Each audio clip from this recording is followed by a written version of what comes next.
we want to talk about the different efforts in various states across the country with regards to enhancing election integrity. It's a very important topic of conversation because, look, as I said before, I don't believe the election was stolen. I believe Joe Biden is the legitimate president of the United States. But that does not mean, nor is it separate from the idea that there are issues of concern that have happened across this country with regards to the 2020 elections, different processes that were put in place, how vote by mail was done in various states, some voter fraud concerns, so on and so forth. Those two things can be the case, and we need to improve and secure our elections across the country. Colorado, where I live, is a great place when it comes to election integrity overall. There are definitely things to be worked on, but it is a state that for years has already been implementing a vote-by-mail system, going back to 2013. But it's important to keep in mind that it took years to develop to get to the point, as we've talked about on this show before, to get to the point where Colorado could actually make that switch to vote-by-mail, to mail ballot voting, at 100% mail ballot voting system, unless somebody chooses they want to go vote in person. It's not something that can happen overnight like a lot of these states did. You need to make sure that your systems are tightened up. So how can we do that? And what about what states like Georgia and Florida, Arizona and Alabama and others have been doing? Are those the right ways to approach election integrity, or should we be going with the House Democrats want to do, which is HR1 and Senate Resolution 1, an expansive federal government control takeover of our elections? Let's talk about it with today's Crossroads panel, an esteemed group that I am very pleased to welcome to Jimmy at the Crossroads in partnership with the Washington Examiner. In the top right corner, we've got Ken Blackwell, the Honorable Ken Blackwell, who, among other many hats that he has worn, he is the former Secretary of State for Ohio. We also have Matt Crane in the bottom left corner. He is the Executive Director of the Colorado County Clerks Association, and for years was my county clerk. In fact, he was the county clerk for Arapahoe County, Colorado, when we implemented vote by mail in the state.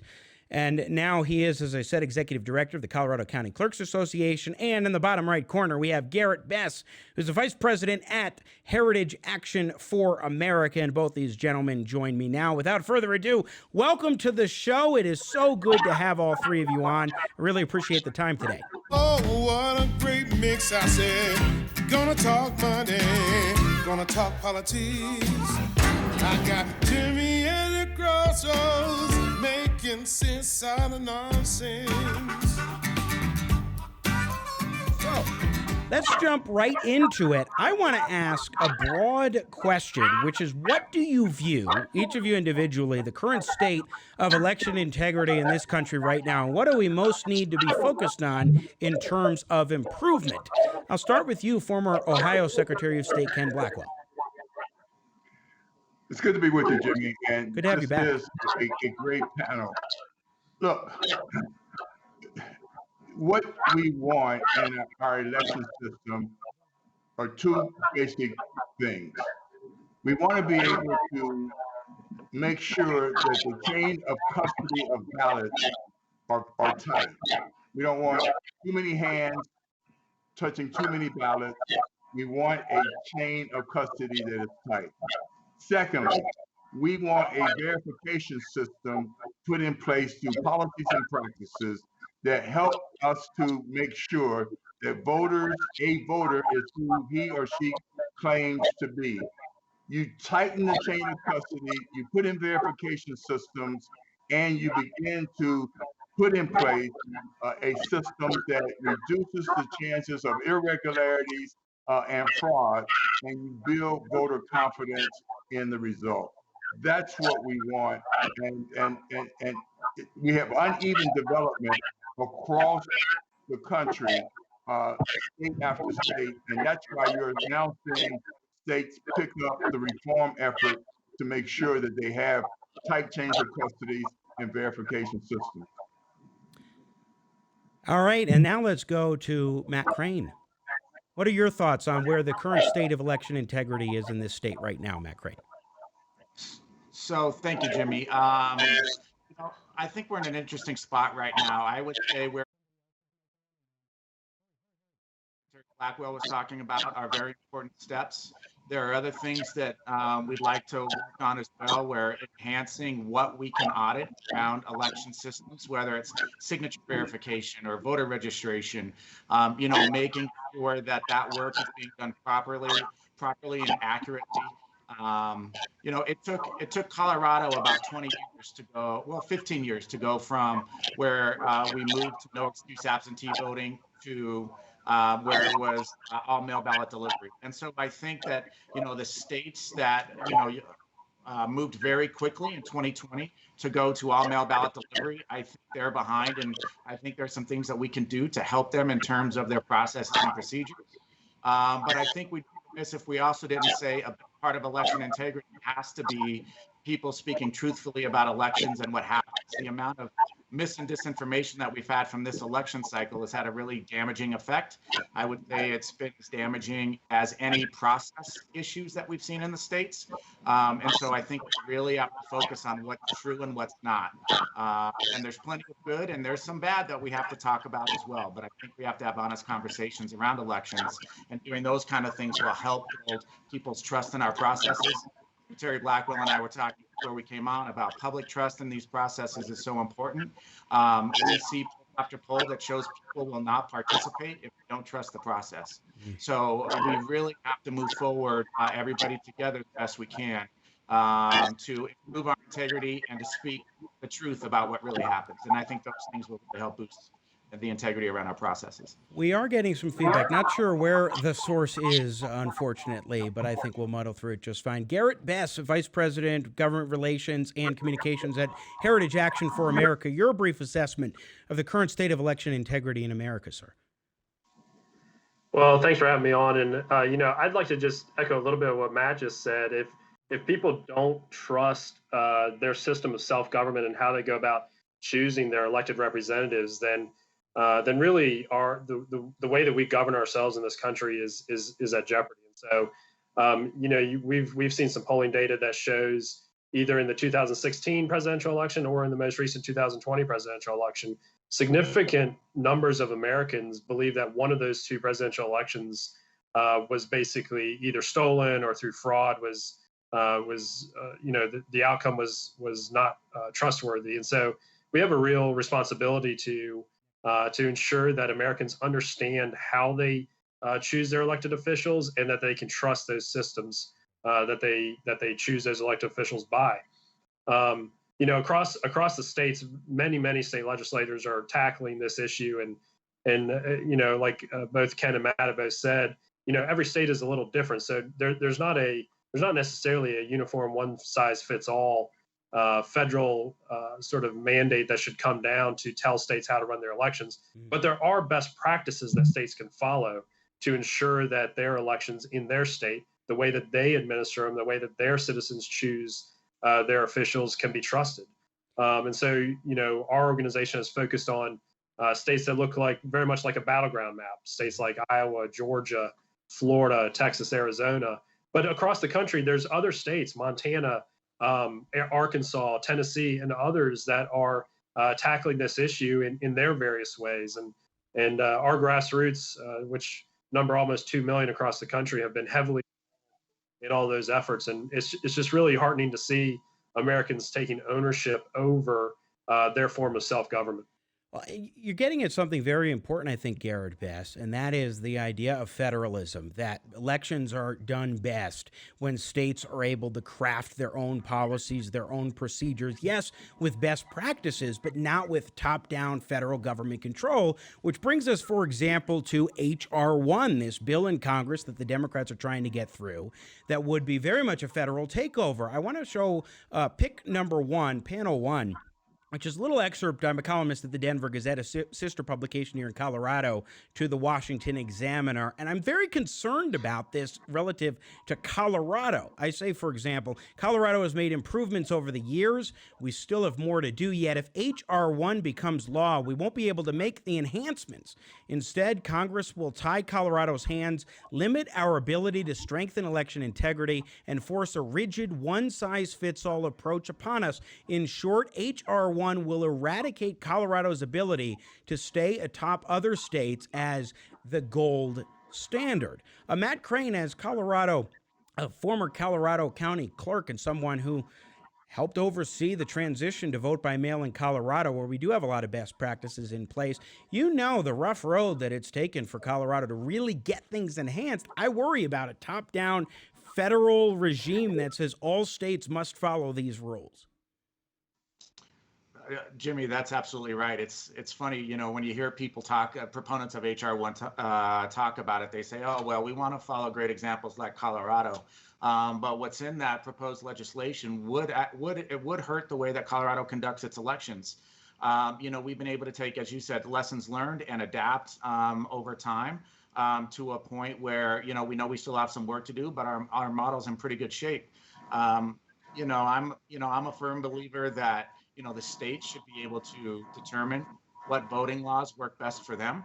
What's great for Colorado may not be great for Florida or Georgia or California, or even though California is modeled pretty closely after us. We should trust people in their own states to come up with laws that work for them. Now with that said, I think there's some responsibility that some states should have, not to go too far to where you're unnecessarily restricting access. And so that's something that we should keep an eye on. But by and large, states should be able to determine how they conduct their own elections. And HR1, there's a lot of problematic aspects to HR1 that I just wish they'd take a time out and let the states have these conversations. Ken Blackwell, you were a Secretary of State for Ohio. How would you have liked it if the federal government said, we're going to now dictate how Ohio conducts its elections, and what would your concerns have been? One, I would have been ticked off because I'm a constitutionalist, and I understand what was the guiding principle of our founders and the framers of our Constitution. It was to make sure that we put a harness on the reach and power and intrusiveness of the federal or central government. And therefore, there was a principle that was used, the principle of subsidiarity, that government that is closest to the people is the government that governs best. And therefore, responsibility for elections, processes, and practices were invested in state legislatures and administered at the local level, at the precinct level, where you had neighbors working with neighbors. And therefore, what you had was a tight ballot chain of custody, and you had a built-in verification system. And so this is a government overreach. This is at the heart of the problem. It would federalize, centralize the election process, and those of us who understand that why we have been the most prosperous, the most diverse constitutional republic in all of human history is because we put a harness on the reach of the federal government. Yeah. This would in fact give one party control at the federal level, and that would be a destruction of our federal system. No two ways about it. Garrett Bess, I know Heritage Action for America has really been one of those organizations leading the charge against HR1. What do you make of it? Yeah, I mean, HR1, I think our principle and what we've been advocating for at the state level is make it easier to vote and harder to cheat. But HR1 or the S1 Senate component or companion bill would make it easier to cheat and harder to detect, as Senator Roy Blunt put it last week. And so this bill really strips states and of the ability to administer their elections in the way that those states feel works best. I know Matt is from Colorado, and some of those Western states have all mail-in balloting, and that's fine because in the West you have people separated, and there's not necessarily huge population centers where there's tiny.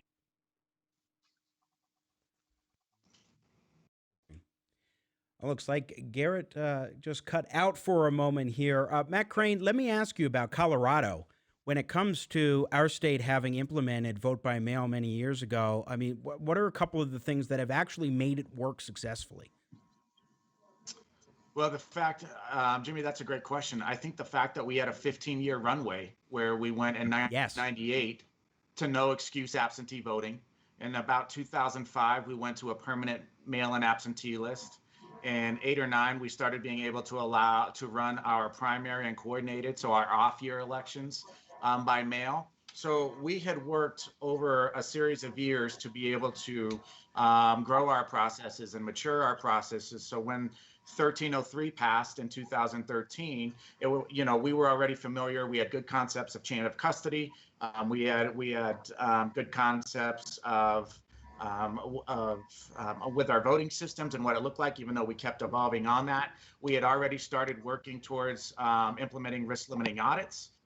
So we had already taken a lot of steps. And I think, for the states that, I mean, if you think about it, it took us 15 years. And in the 2020 election cycle, some states made that move in 180 days. Right. And so that's obviously a very condensed timeline to be able to do that. And so, we had calls with states all across the country that were looking to do that and trying to help the best we can. But there's no way that a state can do something in 180 days and do it as well as Colorado does it when we've had 15 years to make that move. Looks like we got you back, Garrett. Go ahead, please. Yeah, sorry about that. Having internet connectivity issues over here. No problem. It happens. I was simply saying that, the goal of constitutional conservatives really should be to make it easier to vote and harder to cheat. HR1 S1, to quote Senator Roy Blunt, makes it easier to cheat and harder to detect. There's various things that these bills are intended to do, but all of them revolve around stripping states of their rights and their abilities to institute voting systems that work for them in their state. For example, it mandates same-day registration. There are states that have same-day registration, but not every state necessarily needs same-day registration. It also mandates that that votes be counted whether they're in a particular precinct that they're assigned to or not. It mandates no voter ID laws. So in states that have done, for example, voter ID accompanied with mail-in balloting to make sure that that is a lawfully cast ballot, it would strip away that voter ID requirement and therefore jeopardize that mail-in ballot now. And that dovetails in then with what's happening at states across the country. Again, we're talking with Garrett Bess, Vice President of Government Relations and Communications at Heritage Action for America, Matt Crane, Executive Director of the Colorado County Clerks Association, and former Ohio Secretary of State Ken Blackwell, who's also co-chair of the board of the International Federation for Election Systems. I want to put up panel 3. This is some of the example of some of the statements that have been leveled against various efforts in states in the country, from Florida to Arkansas to Arizona and Texas and elsewhere, Georgia. And you can see there that Georgia, according to 538, Georgia is hardly the only state that's made it harder to vote. Republican lawmakers have now enacted new voting restrictions in a total of 11 states. The Brennan Center, that's a left-wing think tank, and a backlash to 2020's historic voter turnout, and under the pretense of responding to baseless and racist allegations of voter fraud and election irregularities, state lawmakers have introduced a startling number of bills to curb the vote. You could see some of those phrases there: backlash to a historic voter turnout, racist allegations, curb the vote, new voting restrictions, make it harder to vote. Ken Blackwell, what do you make of those claims, and do you think those are accurate descriptors of what's happening in states around the country? Well, they're not accurate, and they're acts of desperation by the left. Look, just take HR1, S1, and they're doing away with, just destroying state requirements for voter ID, meaning that anybody could claim to be anybody they want to be and actually vote. what is racist about, a voter ID? We use IDs for everything. If I was going to leave, tickets for you guys at the Cincinnati Reds game, at the will call window, what do you have to show? You have to show an ID. If you want to get on an airplane, you have to show an ID. If you want to take out a library book, you have to show an ID. To now say that it is racist for, in fact, that to be a verification requirement for casting a ballot, because it would, in fact, enhance voter confidence in the result, is just stupid on its face. And Matt Crane, I do want to ask you about voter ID and your take. I mean, you represent Republican and Democrat county clerks in the 64 counties that make Colorado, and I think there are a couple of unaffiliated clerks as well.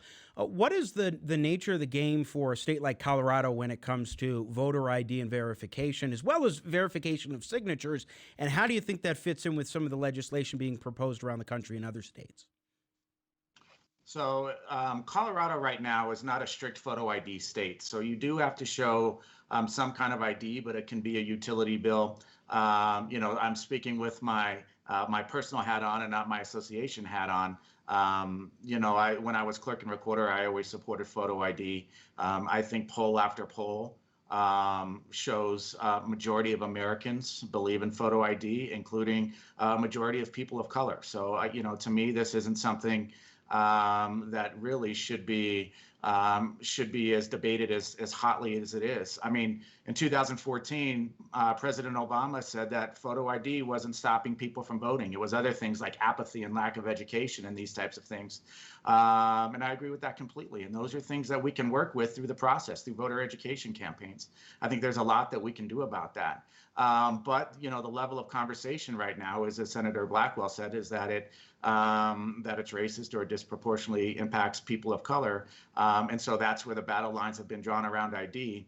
In Colorado, we have pretty good signature verification processes here, but that doesn't mean we can't get better. One of the things we're going to start pushing for shortly is, consistent and more robust ways that we can audit the work around signature verification to make sure that a judge in Arapahoe County is trained the same at adjudicating signatures the same as somebody in Boulder County or Denver County or Mesa County out on the Western Slope, because it's important that these things are being handled consistently so that we're not creating equal protection issues. So that a voter in Denver may have their signature examined more harshly or less harshly than a voter in Arapahoe County.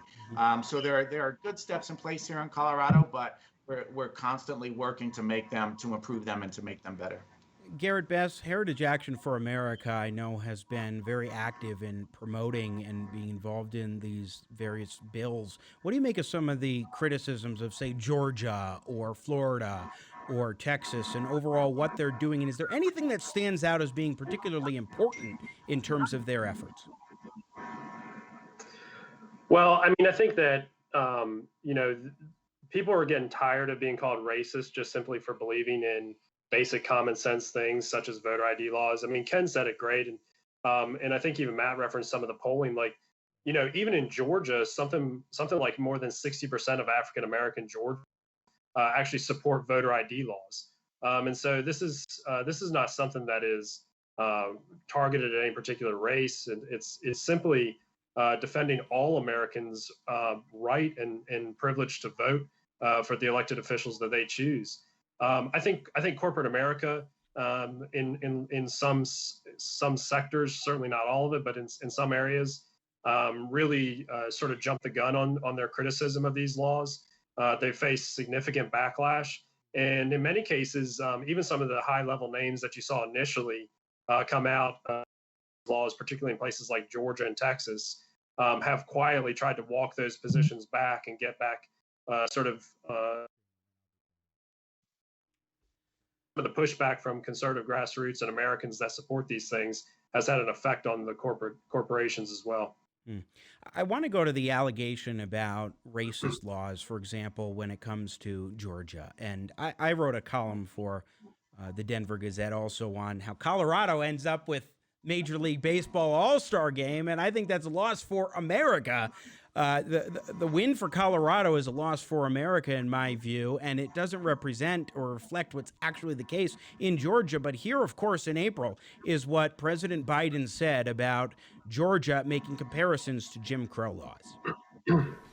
And so I'm convinced that we'll be able to stop this because it is the most pernicious thing. This makes Jim Crow look like Jim Eagle. I mean, this is gigantic, what they're trying to do. And it cannot be sustained. And do everything in my power, along with my friends in the House and the Senate, to keep that from becoming the law. I think, first of all, former Ohio Secretary of State Ken Blackwell, that's way off base. I mean, I'm not aware of poll taxes or poll tests that are in this Georgia law that was recently passed, first of all.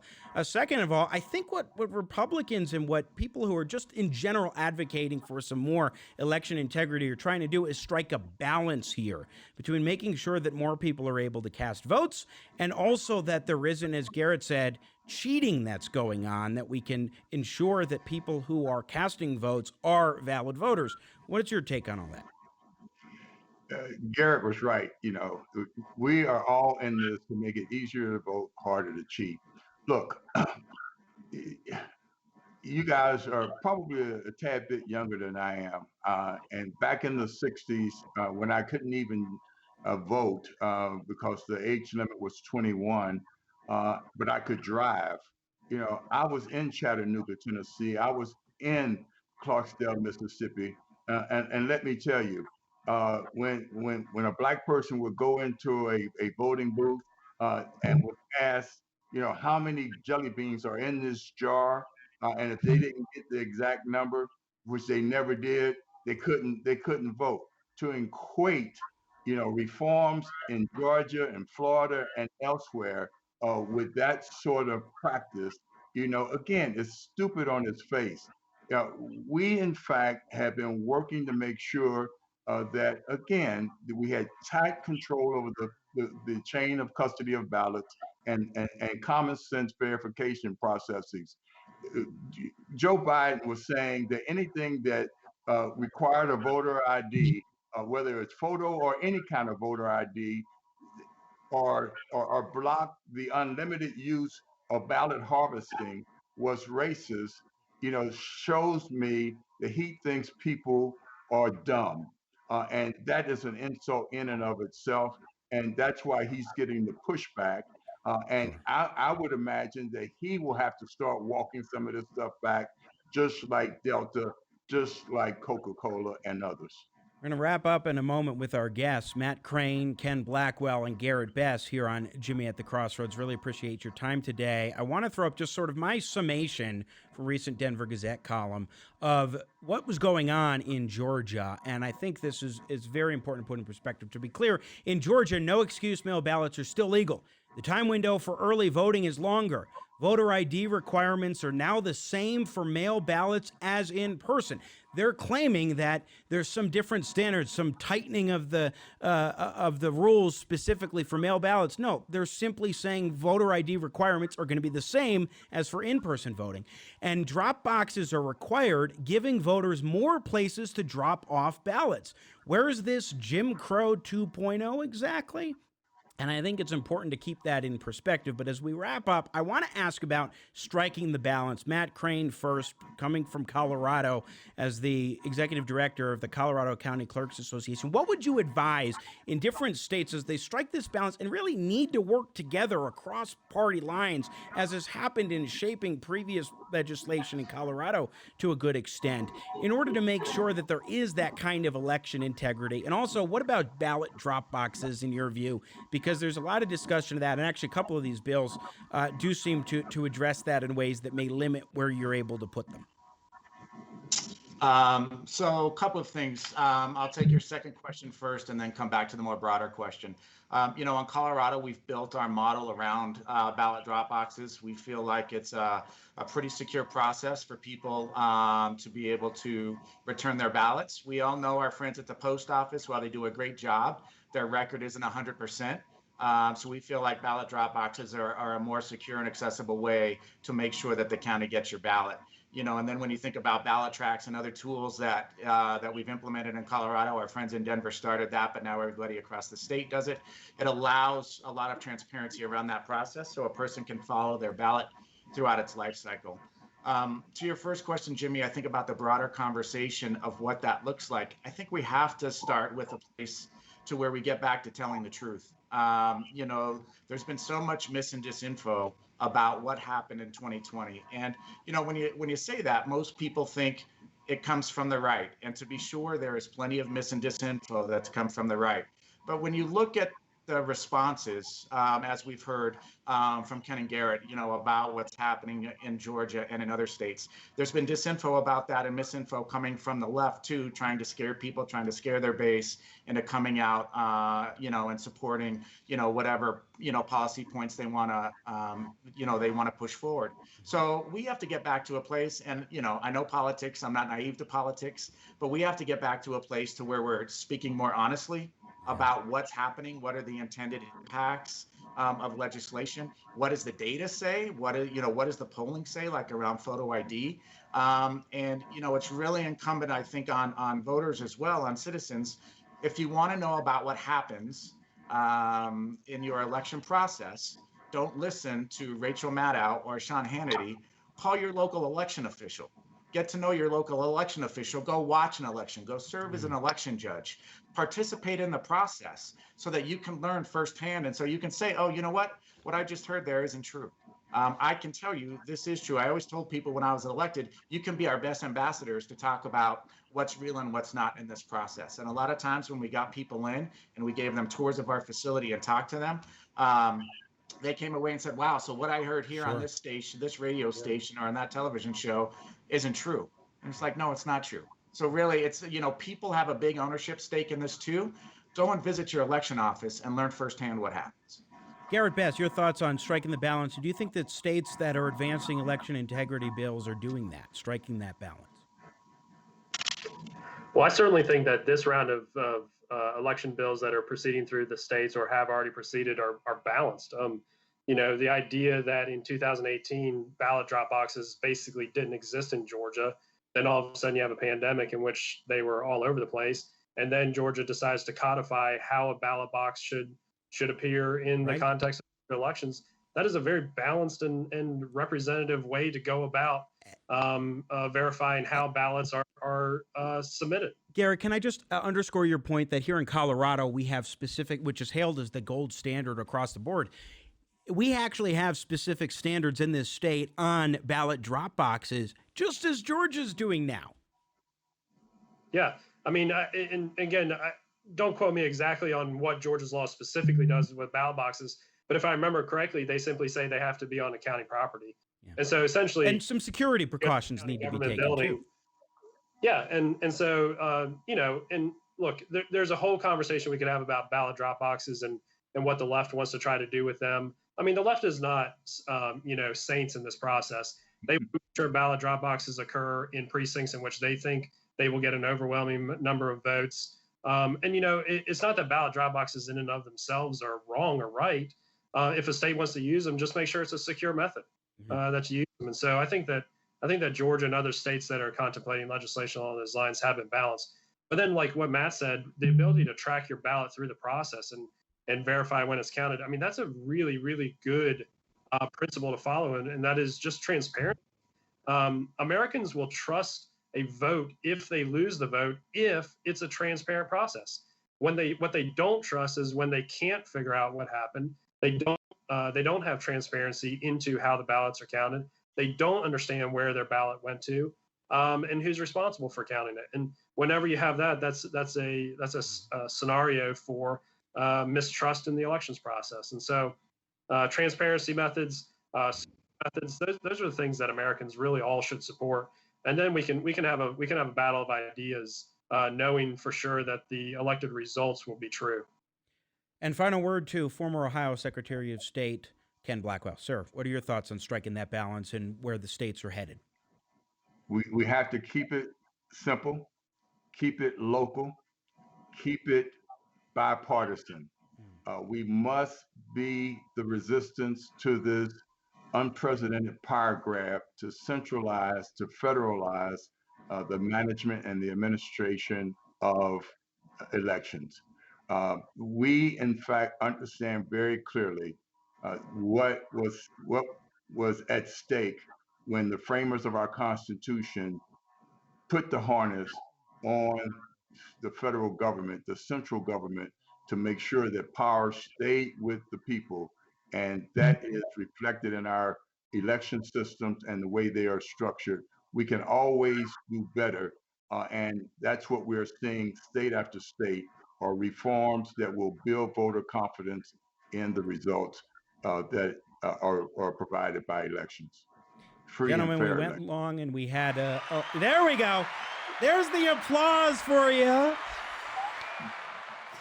We do appreciate your time, former Ohio Secretary of State Ken Blackwell, also, as I mentioned, board co-chair of the International Federation for Electoral Systems. Matt Crane, executive director of the Colorado County Clerks Association, former clerk for Arapahoe County, and Garrett Bess, Vice President of Government Relations and Communications at Heritage Action for America. I really appreciate your time today joining us to discuss this very important issue. Make no mistake about it. We need to have trust in the process and also make it feasible for people to participate in that process, and striking that balance, I think, is key. Thank you all for joining us. Really appreciate it. Yeah, thanks, Jimmy. Thanks, Jimmy. Appreciate it, sir. Thank you. Once Thank again. you. Ken Blackwell, Matt Crane, and Garrett Bess all joining us here on Jimmy at the Crossroads today. And let's just be clear about something. Striking that balance and having that bipartisan approach is crucial. We do need the states across this country to make sure that they are approaching this in a way that has the people of their states in mind, and that doesn't simply get caught up in political jargon or ideas like, okay, we've got voter suppression, or we've got this, or we've got that. We need to have a serious conversation about this, which is why I thought having different voices on the program made sense. And, Ken Blackwell talking about federalism. That's fundamental to our system of government and the Constitution altogether here in the United States of America. And it, without question, should be applied to our election systems. Going to the points made by Matt Crane about it taking 15 years to get to the point here in Colorado, where he and I both are, where we could switch to vote by mail. Then you had years of changes and tweaks to the system. You can't make those kind of tweaks to the system if the all-knowing, all-powerful federal government comes in with something like HR1 or S1 and says, this is how you're going to do it. That's what I mean by striking the balance. A, making sure that the states are able to do what they want to do in their systems to ensure election integrity and access to the vote. But we also need to make sure that when we are approaching these discussions in various states, that you are, as Matt Crane said, talking about the facts, talking about the details, getting into the specifics. And Garrett Bess was also emphasizing the point that certain policies and certain efforts will be better in one state or another state. You need to have that kind of flexibility, and you need to be focused on what's the best way to actually make sure that we can have confidence in the vote and that people can get to the polls. And I do agree that both sides are missing the mark to some extent on that, oftentimes in the discussion. But I think these bills are mostly on point in that regard. Certainly the bill in Georgia is one that I feel very confident in saying seems quite good on the whole. And certainly not meriting removing, I think $190 million in economic benefits to Atlanta to come here to Denver in the name of racial justice or something. There are a lot more people in the black community in Atlanta than here in Colorado. What's that about? Is that really advancing some sort of racial justice cause? I don't think so.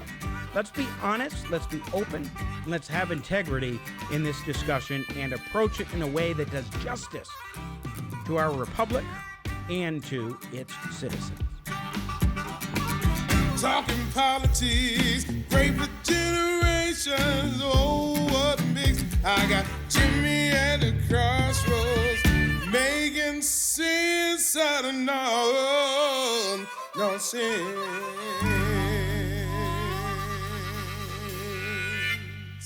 Yeah.